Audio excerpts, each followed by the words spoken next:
Welcome back, everyone. I was recently asked by my aunt and also by a very dear friend of mine if I would prepare them some pulled pork. I've turned a lot of people around me into fans of slow smoke barbecue. And although I don't have an offset smoker or a stand smoker, I've learned how to get really great barbecue using my trusty kettle grill. And when it comes to achieving great barbecue, it doesn't really get much easier than smoking a pork shoulder for some pulled pork. So let's walk through this process together, which starts with getting my fire setup ready. I'm lining my charcoal and applewood chunks around the perimeter of the chamber. And when I light the fire for the cook, that fire is going to burn gradually from one end to the other as each piece of charcoal and wood burns through and ignites the next, kind of like toppling a long stack of dominoes. With the fire setup now ready, let's go prepare the pork. A pork shoulder usually comes in one of two different cuts, and although they may share the same name, they are two different parts. The cut from the shoulder joint down the arm is usually called a picnic roast. You'll see that it has a big bone in the middle, and it's usually sold with the skin on. The cut we see here comes from behind the neck of the pig going down to the shoulder joint. Maybe you've seen this cut sold under the name pork butt or Boston butt. However, I promise you it comes from nowhere near the back of the pig. There's a fat cap on this pork shoulder about 1/4 inch thick. And you might think I'm making these cuts so I can get seasoning down in those crevices, but that's really not what it's for. When fat renders down as it cooks, the liquid separates from the solid, causing that solid fat to shrink and curl away from the meat. And on such a large cut of meat like this, you risk that fat actually tearing away from the meat. So I'm making all these cuts to minimize the effect of that rendering. And after I've made those cuts, the next step is salting the meat. Now remember, this is the day before the cook, so I don't need to get the entire dry rub on just yet. I learned a really valuable lesson from Chef Samin Nasrat. I hope I'm saying her name correctly. And she had a 4-episode mini-series on Netflix, in which she stressed the importance of salting your meat at least the day before you cook it. And that salt basically serves as a dry brine, pulling the moisture out of the meat, dissolving the salt, and then pulling that moisture back in with the flavoring of the salt. I took that advice and I've been doing it ever since.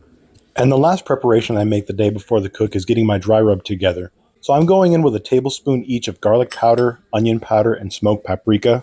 I could use regular paprika, but I figured the smoked paprika would give me just a jump start on that smoky flavor.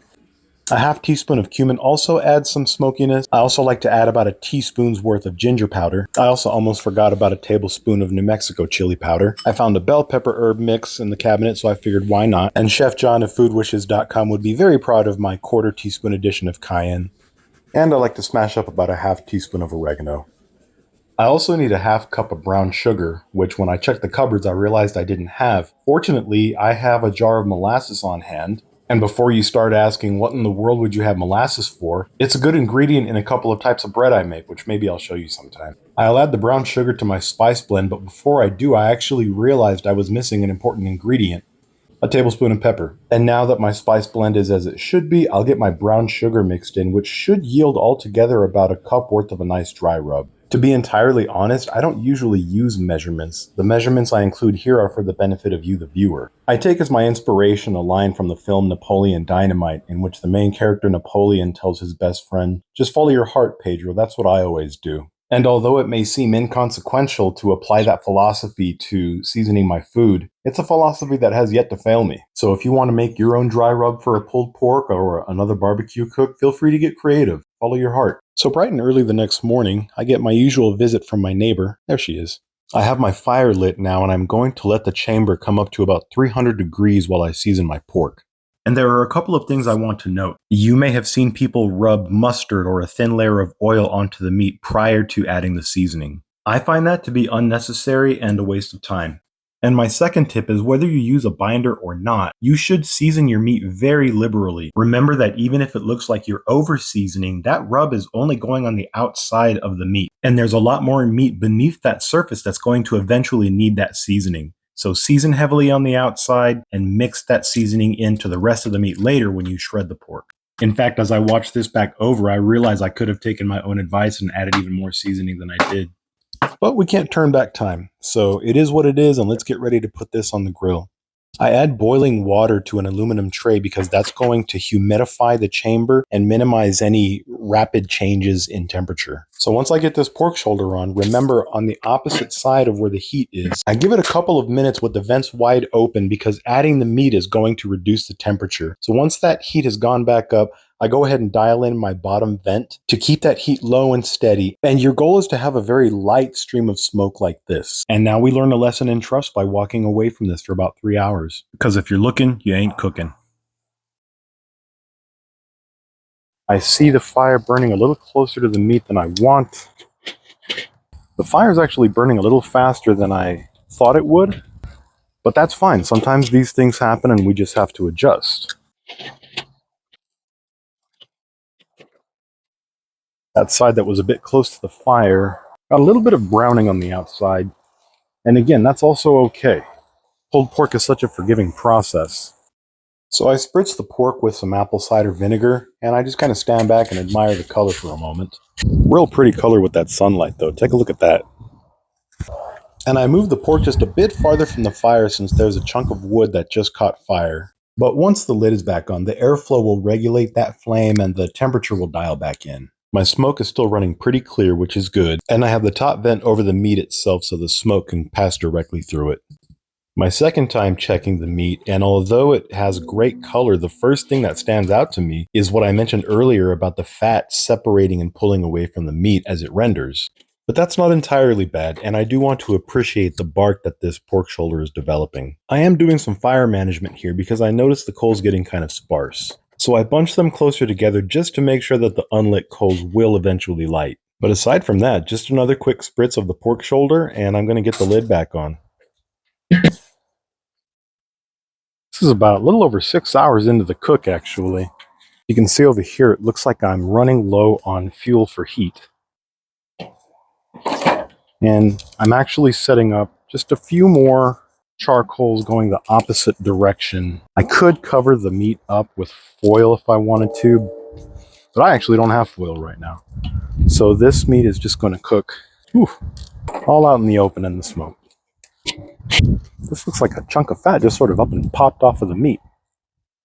So as I wonder exactly what happened to that chunk of fat, I give the meat just another spritz, I get the lid back on, and I do want you to notice how after just a moment the smoke comes out really white and billowy. And if this is happening during the entirety of your cook, that's not a good thing. But what's happening now is that piece of wood that I put in is just starting to burn, and once the oxygen levels go down, that wood's going to start to smolder and that smoke's going to get really nice and clear again. But I think I should be done in about another hour.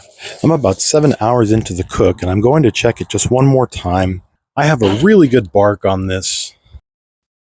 You may not be able to see the bone I'm tugging on very well, but it's pretty clear that this thing is not budging. And that tells me that although the meat is cooked and safe to eat, there is still some connective tissue and collagen that needs to break down, and the meat just needs to become a bit more tender. I would say that'll probably take about 1 more hour, but it's gotten pretty chilly outside at this point, and I don't really want to contend with the elements any longer. So I'm just going to find the largest baking dish I can, and I'm going to very loosely cover it because I don't want it to steam, and I'll leave it in the oven at about 275 degrees for about an hour or so. But for now, I'm going to get this off the grill and inside. Hola, compa. How you doing? My estimation was right, and it took just 1 more hour at 275 degrees in the oven, and I wish I could share this aroma with you. And now it's time for the big reveal, and this is it. This is what a couple of days worth of work is all for, and I tell you, it really is worth all the time. If you remember the tug I gave on the bone during the cook, I want you to notice now just how easily it separates and just comes right out of the meat without almost any effort at all. It's like a built-in temperature probe telling you that the meat is cooked enough and you done good. And now I'll beg your indulgence of my musings as I philosophize about the process of shredding the meat.